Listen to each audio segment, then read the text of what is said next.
Tron Ares. We watched it. Should you? Virtual worlds, what are they gonna look like when we get there? Synopsis Scenarios. So much talk of AI narrators. Introducing Ares, the ultimate narrator. A highly sophisticated program, Ares, is sent from the digital world to the real world on a dangerous mission. And if he gets swiped away, simply subscribe and watch again. Well, folks, we're not going there. This is the Regular Dude Review Show. I'm Ryan Jacob. I'm Brandon Kelly. And we are At the Cinema. It's an intense visual fest. It left me sonically shocked, but the beats of the story were all too familiar, and it just left me halfway emotionally. But it did grab my senses and take me on a ride. It was a spectacle, no doubt. I enjoyed watching it, but it really failed to impress me in any other way, honestly. And you guys seen the same trailers I did. That was basically what I was expecting. And Jared Leto kind of at this point has a certain stigma about him. So I came to the movies expecting a visual splendor, but nothing much else. Yeah, same here. I didn't really expect too much out of it because of Jared Leto. I mean, nothing really against him. He just has bad history, bad name for himself. But I thought it would be visually awesome, so figured I'd give it a try. Yeah, man. If you if you don't mind not too much depth, but you want to go see something visual pleasing on the big screen, like, I think it's worth going. Yeah, if you want to see a visual masterpiece, yeah, it definitely is that. Especially check it out in IMAX or IMAX 3D even. Yeah, I would definitely recommend doing that. Yeah, we watched the IMAX 3D. It was pretty badass. Badass-a-tron. Badass-a-tron. They are coming here. You're about to get a straight out the theater, popcorn in the teeth, Regular Dude review with zero spoilers, zero in. We got 4 categories, up to 4 scoops of popcorn, anywhere from no popcorn to a bucket. Let's see what the movie gets.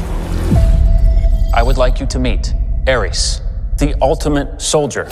First scoop goes to story.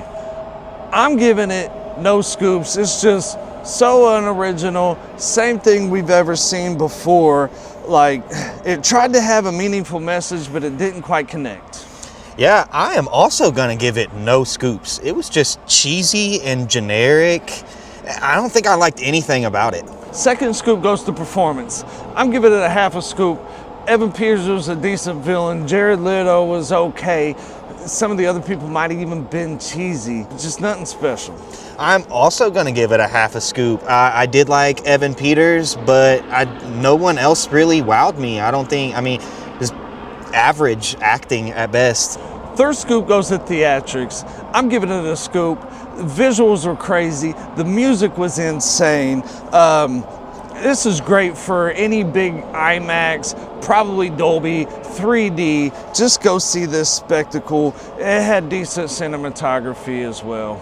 Yeah, I'm going to give it a full scoop as well for Theatrics. Just visually amazing, and the soundtrack was awesome too. Fourth and final scoop goes to experience. I'm giving it a scoop, even though the story and everything just wasn't quite there, but the execution of it was amazing. It was tremendous.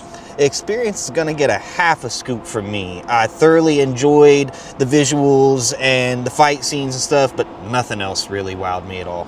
So how many popcorn scoops would you give Tron Ares? We're about to do the math in the next segment and give the popcorn size rating. Supremely intelligent. And if he is struck down on the battlefield, we're gonna add up the popcorn scoops from the Regular Dude review, see what popcorn size rating Tron Ares gets. I gave it 2.5 scoops equals an overflowing medium popcorn. I'm gonna put a little bit too much salt and the right amount of butter on there. What do you think, Brandon? It gets 2 scoops from me. That's a medium popcorn. Not gonna put any extra on it. I just didn't think it deserved anything more than 2 scoops. I mean, it was very average. I gave full scoops to Theatrics and Experience. Just the music and the effects in this, it just gave me for a great experience, let alone how lackluster the rest of the movie may have been. Well, Ryan, I gave only Theatrics a full scoop. I'm just breathtaking visually. The fight scenes were awesome. I mean, everything in the Theatrics was just executed so well. I only gave half a scoop to performance. Just everybody was so-so. Evan Peters was the only one who really kind of stood out in any kind of way.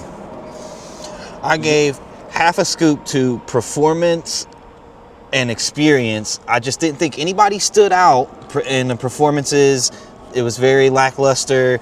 And for the experience, it just nothing else wowed me but the visuals. So can't give it anything better than half a scoop.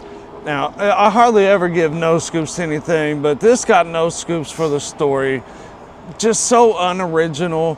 They tried to throw some emotion in there, and it just didn't hit. Like, I have a deceased sibling, and they tried to put that card in there. It just didn't connect with me. Yeah, I agree. I also gave it no scoops for the story.